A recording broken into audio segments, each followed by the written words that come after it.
welcome to another episode of the Gold Country Media Sports Jam. I'm Jordan. I'm Aaron. All right, well, the football season is down to the NorCal finals, and we have just one person left standing now, which is Matt and your Folsom Bulldogs. Congratulations, Matt. You win the Gold Country Media Super Bowl, I guess we'll call it, as the last team standing. Big weekend, like I said. We had our section titles over the weekend. We had some busy stuff. But first, how was everyone's Thanksgiving? Pretty good for the most part. Yeah, we had some shrimp Alfredo pasta on Thanksgiving, which was very good, and then had a Friendsgiving with some friends on Friday, and had some sweet potatoes. We barbecued. It was had a bonfire. No complaints. Good time.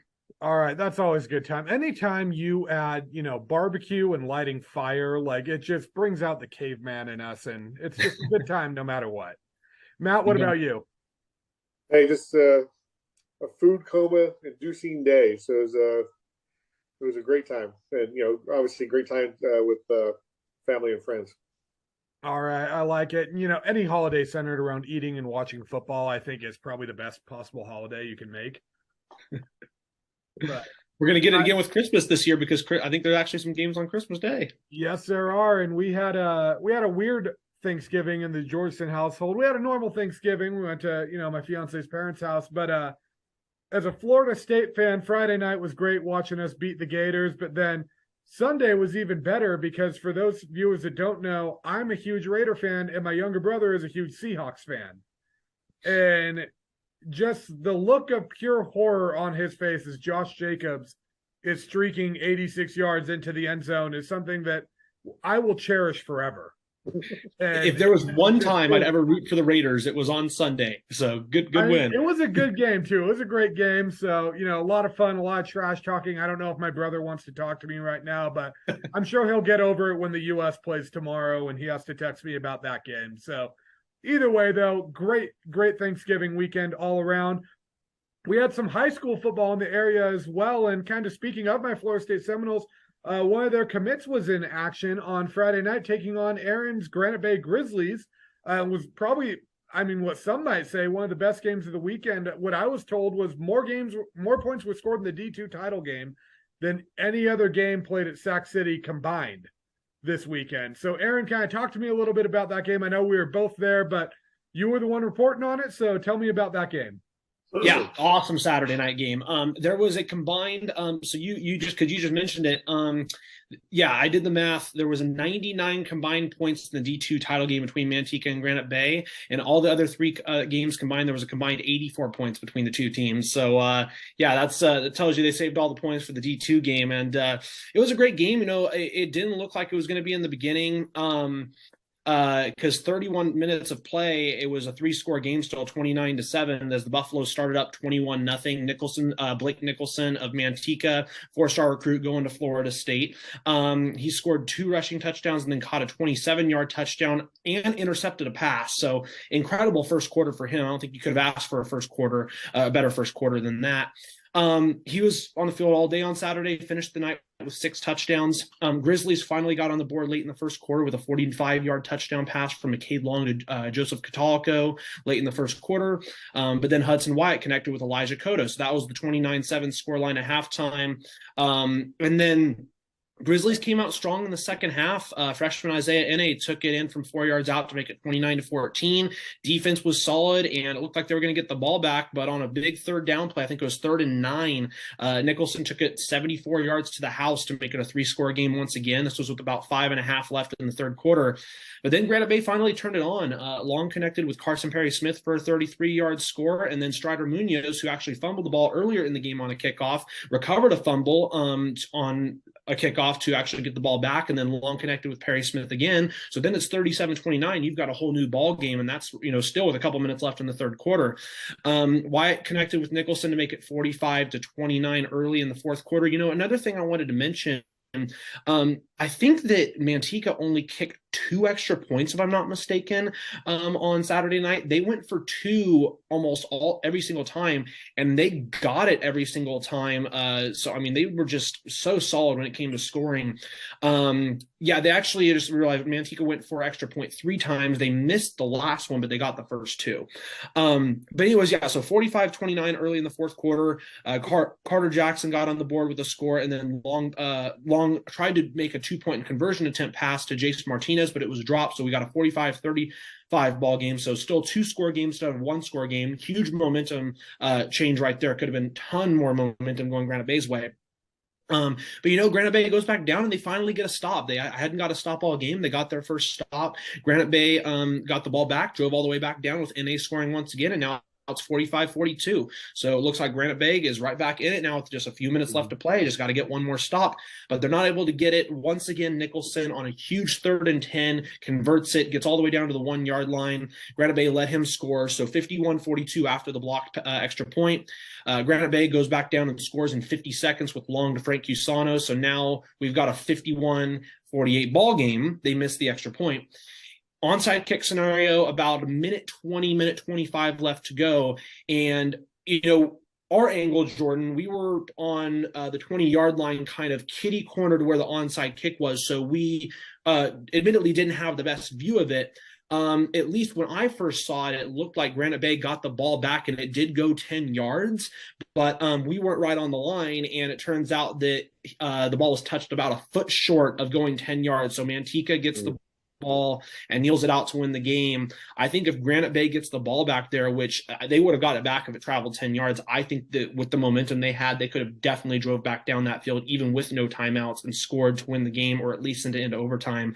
But I mean, just a crazy game. Granite Bay has little to hang their head about outside of the start of the game. They're a young team with over 30 returners next season who are going to be hungry to get back. And, I think we mentioned it last week. Watch out for them in the league race as well. I know, obviously, Folsom's still going to be solid and there's going to be a lot of tough teams, but Granite Bay has got just a ton of talent coming up.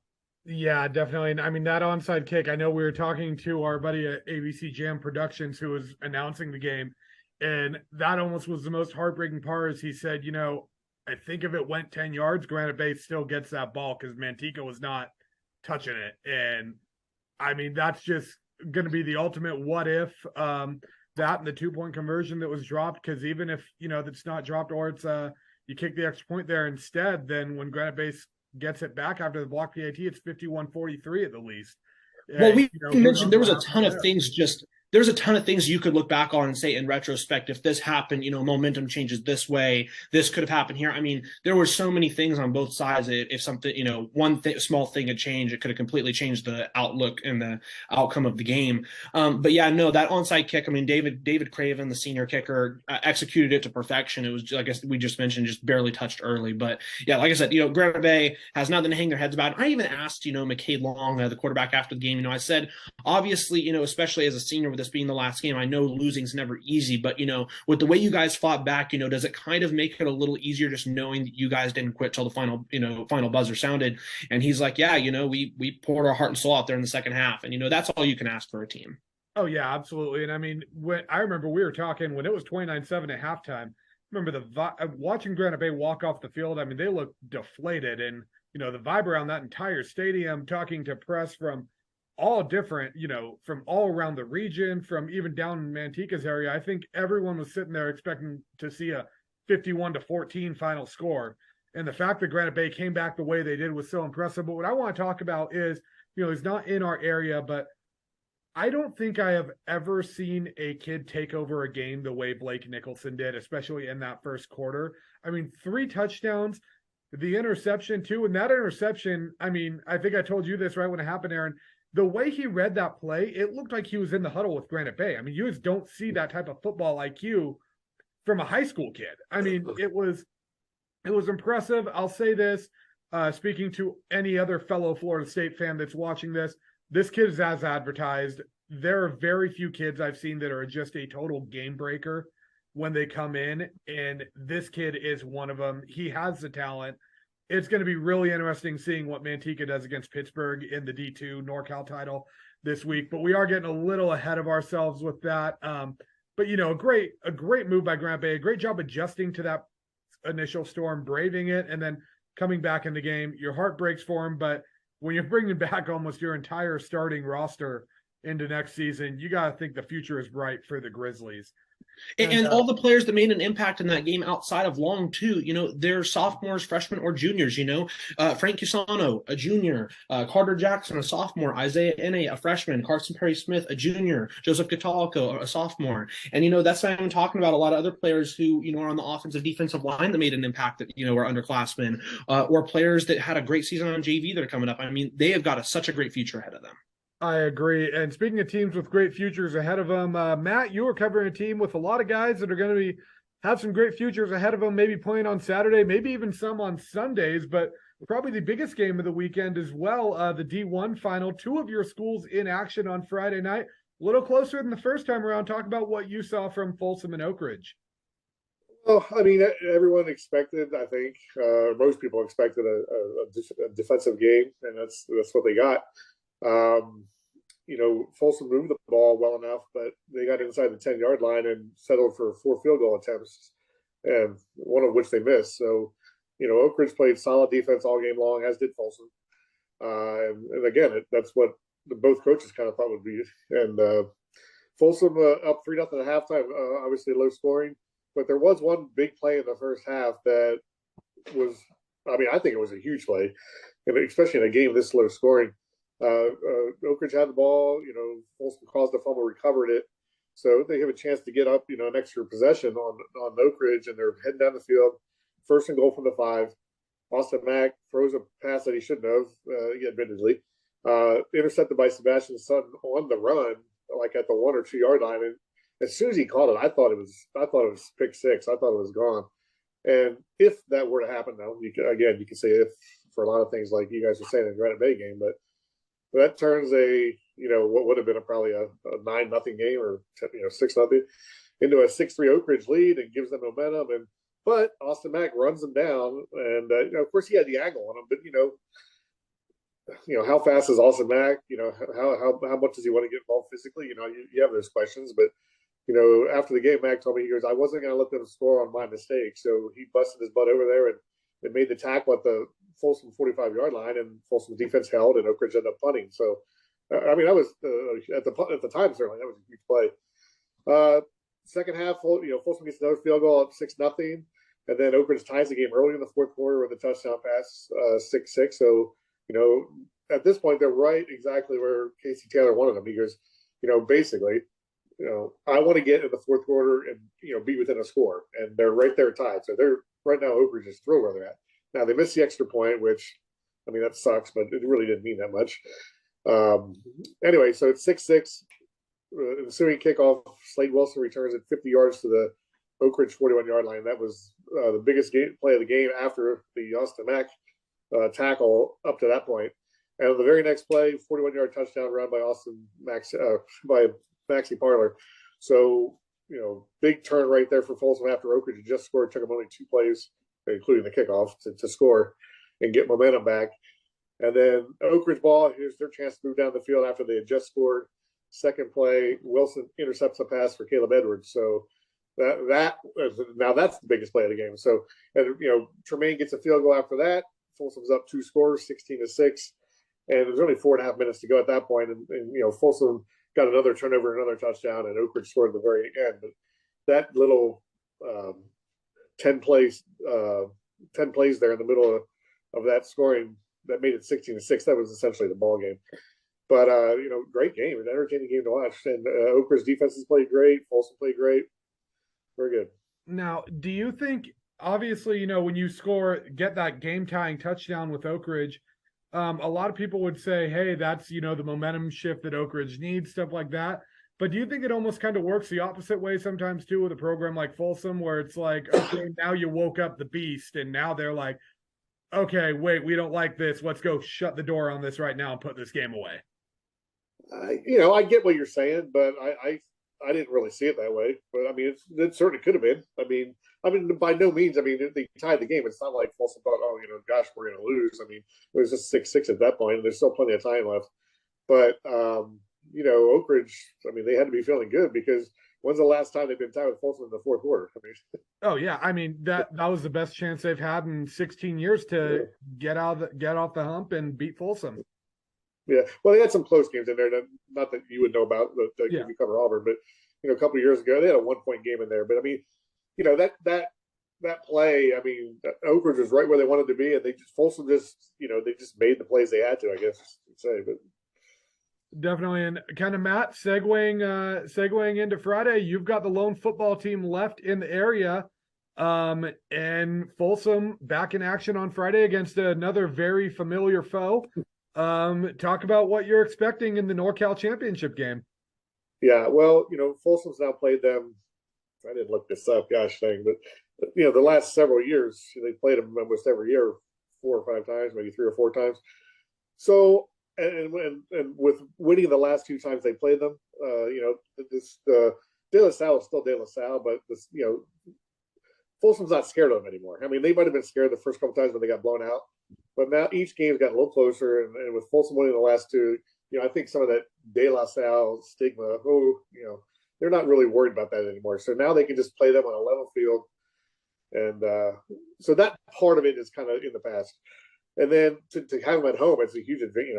That should be a huge advantage for Folsom to have them at home. So, but De La Salle, Folsom beat them, and they lost the following week to St. Mary's. But then they rounded off 6 wins in a row, so they're feeling good.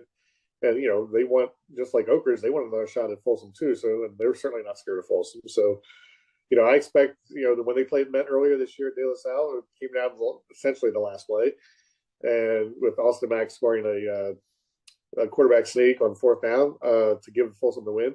I expect another battle like that. I mean, there's certain things in my mind that Folsom, even though they have an explosive offense, I think they play better with the lead. So I think Folsom has to get off to a good start. I don't think they can afford to fall behind 14-0 or anything like that. And that's not a huge deficit, but just in my mind, just Folsom's better when they're up 7-0 than 14-7 rather than when behind, especially as a team like that. And then, I've said all year, when Folsom really turned the ball over like 9 times in 13 games, so they don't turn the ball over much. That's obviously going to be a key. And Coach Doherty was happy with their offense against Oak Ridge, even though they only scored 23. He said going into the game, and he said it's the same key for De La Salle, for the De La Salle game, is Folsom has to, have continued success moving the ball down the field. And they did that against Oak Ridge. They just faltered in the red zone, which obviously that's going to, they're going to have to change that, fix that this week. They can't be kicking field goals against De La Salle, but he was happy with the way they moved the ball. And Austin Mack, I think another efficient game for him, I think 20 out of 24 against Oak Ridge. So, or 24 out of 28. So if he plays like that, doesn't turn the ball over, and Folsom's defense played as they have against De La Salle, they get better every time they play him. I mean, last game early in the season, De La Salle ended up with just under 200 yards rushing. Now, in most games, that sounds like a huge amount, but with a team that doesn't pass the ball very much, Folsom did an excellent job against the run. So again, if Folsom can stop the run, get off the field 3rd down, and Austin Mack can lead them down the field, again, without Rico Flores this week, they didn't. Obviously, he was their leading receiver last time they played him. So they're going to have to have guys step up, but they did against Oak Ridge. Brian Ray had another 12-catch game, just like he did the previous week, and this week they got Ontario Smith back. So, certainly a winnable game for Folsom. They just got to, play the way they play. All right, I like it. Looking forward to it, and hopefully, weather pending, I guess. But I know Aaron and I are both planning to be checking that one out too. You'll be the one working it, and we'll be watching that game. So I guess we'll all be there, and hopefully we can all have a recap of it next week and kind of move. That would be kind of fun. A 3-way conversation. That would be kind of fun. A 3-way conversation, not just my point of view. I like the idea of it. I don't hate it. Maybe that's our excuse to use our press pass on Friday instead. There you go.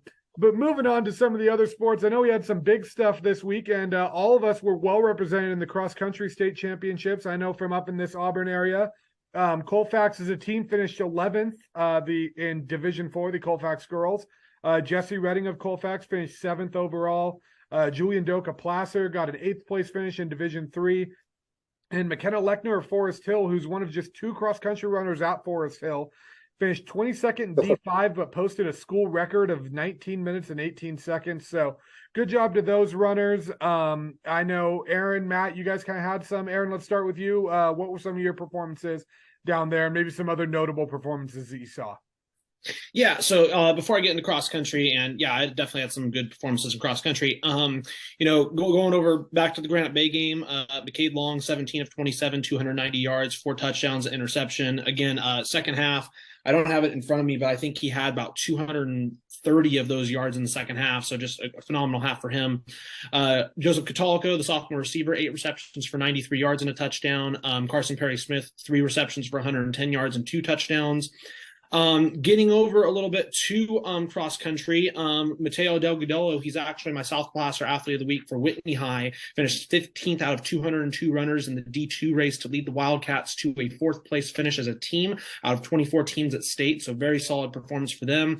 The Whitney girls were 6th place out of 24 teams, with Katie Kopech in 16th place, I believe, out of 202 runners. So congrats to both of them. Carly Foster for Granite Bay, senior there. She finished 12th out of 202 runners at state in the D2 race. Lady Grizzlies were 7th out of 24 teams, right behind Whitney. And then, my Lincoln Area Athlete of the Week is actually going to be Jacob Gilchrist of 12 Bridges High School basketball. He scored 25 points, 18, and then 16 in the first 3 games to start the season while playing with illness, and the Rhinos are 2-1. And then, I'll save this for the sports section, but Lincoln's basketball team is doing pretty good as well, but I'll save that for the sports section. All right, Matt, throwing over to you. What were some of your big performances this week? The biggest was Oak Ridge girls finishing 2nd in the D1 cross country race. So last championships. Last year they finished 3rd, which was the best they'd ever done, and this year they took one step up the ladder there. So great performance by them. They've been, obviously everyone works hard. It's a long season, but they've fought through some injuries and just came through. Coach Rob Fairley said this is the best state meet that they've ever had. He's been there 30 years or so. It's their best finish, but sometimes you have better teams that don't run well at state for whatever reason. But this team really ran well on this day, and it's perfect time to have it. So Oak Ridge cross country, 2nd D1. Vista had both their teams there. The girls took 16th in D2. The boys took 20th. Back to Oak Ridge. Troy Esparza, he finished 27th in the D1 race, and Folsom High's Nathan Short finished 31st in the D1 race, boys. Back to football. I mentioned in terms of stand-up performances, Donovan Maxi Parlor, 6 carries, 93 yards, 2 TDs. Mac, 24 out of 28, 245 yards. Brian Ray, 12 catches, 130 yards. Lucas Hardiman, defensive tackle, 9 tackles, and 1.5 for a loss. Folsom D-line really played well against a big and talented Oak Ridge offensive line. That was pretty key for them. All right, I like it. And kind of moving on to some of the other sports. Aaron, Matt, I know your hoops, you're kind of getting started. You have some Folsom Lake stuff, though. But, Aaron, throwing it to you first. I know you've got some big basketball in your area that has already happened and some stuff coming up. Kind of talk to me a little bit about that. And some soccer as well, I understand. Yeah, and I just realized, I didn't put them in like the most impressive performances of the week. I think anybody that competes at state for cross country is still impressive. So I just wanted to highlight a few other performances for cross country before I get into that. Rockland in the D1 boys race, senior Devin Pereira, 61st out of 181 runners at 16:11. In the girls race, D1 race, freshman Allie Harmon, 90th out of 177. Del Oro, Jack Sent, the junior in the D3 race, 148th out of 215. And then in the girls D3 race, Angeline Gutierrez, 66th out of 212 runners, while sophomore Charlotte Wood was 144th. John Adams Academy, small school in Roseville, Mikkel Jobson, sophomore, she was there last year as a freshman. She was 41st in the D5 race this year out of 198 runners, her second best 5K time of the year for 19 minutes and 52 seconds. Wood Creek senior Tyler G, 118th out of 202 runners in the D2 boys race at 17:01. And then Western Sierra in the D5 race, Ryan True, the junior, 85th out of 204 runners, 17:32, the best 5K time of the year for him, while Graham Martin, the junior, was 127th at 18:07. So solid performances there. But yeah, talking a little bit about boys basketball, Lincoln is 5-0. albeit their game tomorrow against Wood Creek. They've been really solid to start the season, led by senior Benny Jomo, who was their second leading scorer last year. So I'm really interested to see how they kind of match up. And then Wood Creek actually lost their first game of the season to Granite Bay last Tuesday. Granite Bay hit a jumper that sent it into overtime, and they ended up winning that game.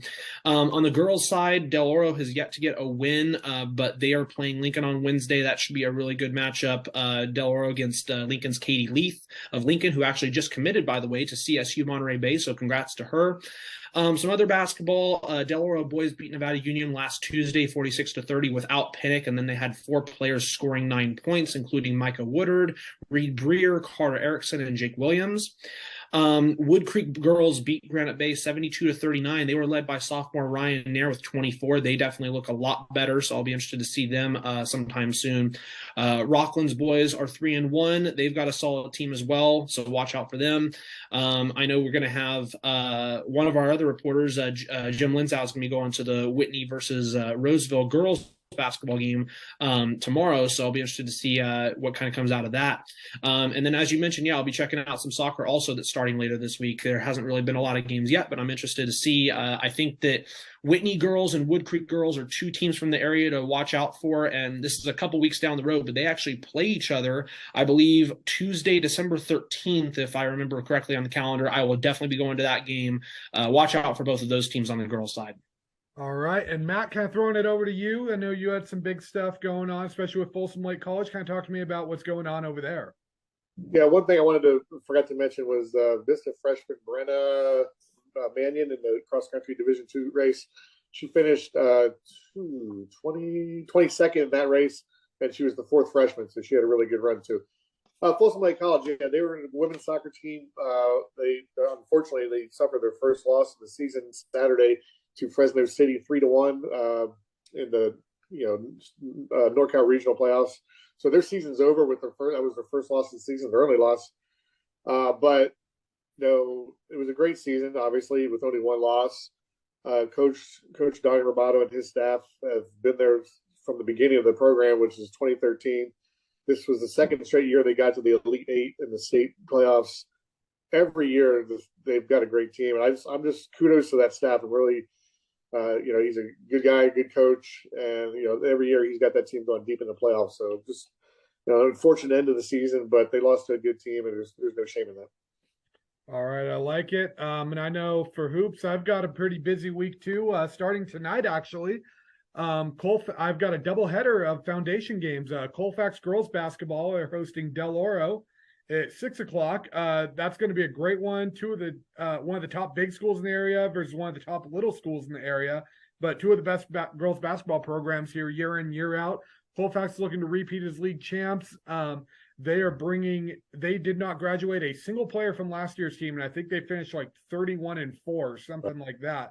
They were the number 4 seed in NorCal. They were upset in the first round. They made a section semifinal run before losing to Dixon. I believe they were the 2 seed in the section as well, 2 or 3 seed. But hey, bring back everyone from that team. I think this matchup against Del Oro, a team that's there every single year, is going to tell us a lot about how good this Colfax team is. I think they're a very good team. Tonight, I'm about to find out how good. And it will be interesting, too, because a decent amount of Colfax's key players actually were running in the state cross-country championship on Saturday, and now they're playing in their first game of the year against one of the big dogs of the region. So should be an interesting one with that. And then right after, the Colfax boys actually host Forest Lake Christian. That's going to be another interesting one.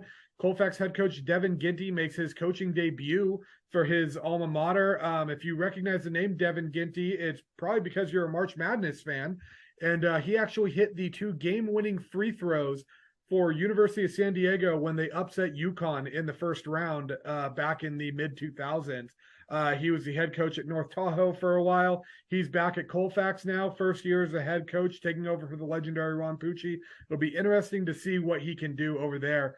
Tuesday, I'll be hitting some stuff too. Placer at center, the last hurrah for head coach Mark Lee for the boys basketball program. They're bringing back their 2 leading scorers in Garrett Dutro and Ben Manley. It'll be interesting to see how the Hillmen are this year. I think the FVL is going to be a lot like last year, where Ponderosa is going to be in first, and we are going to have probably a 4-way dogfight for who's going to finish second, and I would not be shocked to see 5 playoff teams come out of that league. Thursday, I'll be at the Wildfire Classic up in Forest Hill, where Colfax, Bear River, and Forest Hill are all playing. It's one of my favorite small school tournaments in the area, not just because of the hospitality room. I love the gym up there, but the hospitality room definitely helps a little bit. And then Saturday, I've got to give another shout out. I'll be covering my first soccer match of the season. And it's actually going to be helping you out, Aaron. It's going to be at Rockland, or it's going to be between Rockland High School and Antelope, but it's being played at the Sac Republic Stadium. And I'll be checking it out. And also a little shout out to my younger brother, Luke Georgeson, who is a sophomore on the varsity soccer team at Rockland. So happy accident that I get to cover his first varsity game. But that should be a good one. I'm excited to see that one. You know, the SFL, we talked about how deep they are in football. They're just as good in almost every other sport, and soccer is no exception. That should be an interesting game. It'll be cool seeing, you know, a game at the Sac Republic Stadium. It's cool for those kids to get to experience that. And hey, even though the stadium might not be filled up the way it is on summer nights when the Republic are playing, it's still cool to, you know, get a play on a pitch like that and really get to experience everything that has to offer. And I appreciate you for doing that too, because it gives me option to finally go see my alma mater for the first time this year, Sac State, go play a football game in the playoffs. So we'll see how they do. Of course, we don't cover them, but you know, gotta shout out the alma mater. Yeah, we got some local guys on those teams, and yeah, we do. You have a lot of interest on the Sac State team, given that Troy Taylor is the head honcho up there. That he is, and another great guy. I saw him at the Folsom's first playoff, or the playoff game before this past week. I forget who they played already. Central Catholic. Central Catholic, yeah. So always nice to see him. So are you going to be invited to the party when Sac State wins the national championship this year? Like, how's that going to work? And do you? Well, I think since Taylor, with Aaron and I think since he's moved on from here, he's kind of forgotten about me. I don't think I'll be invited, but we can crash it. I mean, it's okay. Hey, Jordan, I wanted to mention, because Matt mentioned Folsom Lake. I just realized I forgot to mention Sierra College. I talked a little bit about their basketball last week, but I didn't mention anything about soccer and volleyball, because I actually was covering their matches last Tuesday. Both teams won the first round. Sierra beat Solano in volleyball, and then they won against Lake Tahoe in girls soccer. Another athlete that I should have mentioned, on my list for athlete of the week, is actually an athlete that was from your area, Jordan. Charity Myers, the Placer alumna. She had 2 goals, the only 2 goals for Sierra in the match that helped them win that game 2-0. She was their leading scorer all season. So props to that program. Jason Gann, I know, has been doing a phenomenal job over there at Sierra. I know that we were hoping to make it a little further, but still great season for them. Volleyball, second year in a row, American River College has gotten their number. They lost to them the first round last year in a huge upset at Sierra. And then this year they were the underdog, having to travel down to American River, and they lost in 4 hard-fought sets this year. So, yeah, I know it's a tough way for them to end the season, but both of those teams, solid years, and just wanted to shout them out too. Yeah, and while we're shouting out some colleges, I do want to mention what Jessup basketball did over the weekend. The boys team came into the season ranked, I believe, number 6 in the country. They were number 2 in one of the polls as well. So very high expectations. They kind of stumbled out of the gate. They lost their first game to Oregon Tech before rattling off 3 wins in a row. Then it's kind of been some tough times. They've dropped, it looks like 4 of the last 5. They did win their conference opener against San Diego Christian, but they fell to Nevada. They fell to Hope International. And then they went over to over back east, I believe, actually, this last week to play in the show tournament over in Tennessee. They went 0-2 there, but they dropped a close game to St. Francis, and then a very, very close game against number 5 University of Jamestown. They're back in action on Thursday against Vanguard. Opening backup GSAC play is going to be huge. That team is a team that's kind of starting to get healthy now. It'll be interesting to see how they gel after kind of getting kicked in the teeth a little bit in those first couple games, and we'll see how they respond. I think there's a lot of talent on that team, and I still expect them to make some noise in March. And I mean, as far as the sports jam goes, I think with this week, that's going to just about do it. Matt, Aaron, do you guys have anything you want to add before we're done? No, I think we pretty much covered it all. All right, Matt, how about you? I wasn't going to say anything, but since you brought out Troy Taylor, I remember when he got the job at Folsom, and he met with the team for the first time, and for whatever reason they invited me to go listen to this. So I'm like, all right, I'll go. That first time meeting Troy and listening to him address the team, and I don't, yeah, I can't remember any specifics he said. I'm old, but I know after hearing him talk, like I wanted to put a uniform and helmet on. I was ready to play. I mean, that's how motivating and inspiring he is, and that's to me. I mean, that's why he's been successful wherever he goes because he's a motivator, and he just knows how to get the best out of kids. So I think I've got a new conspiracy theory here. That now that you've just said that, did you clone yourself? And now that the Matt Young that's playing for Vista is actually you, just 30 years younger, and then he's going to go play for Troy Taylor in a few years. Is that what happened? Oh wow, it's a good thought. I don't think that's what happened. I like it. Aaliyah, we need to get a little Photoshop of a tinfoil hat on Aaron's head when he's saying that part. But all right, well, I appreciate it, everyone. Happy Thanksgiving, and I guess Merry Christmas now. Happy holidays to everyone. We're getting into that time of year, so save your money, buy your Christmas presents, all that fun stuff. But thank you for tuning in to another great episode of the Gold Country Media Sports Jam. I've been Jordan. I've been Aaron. I'm Matt. We will see you next week.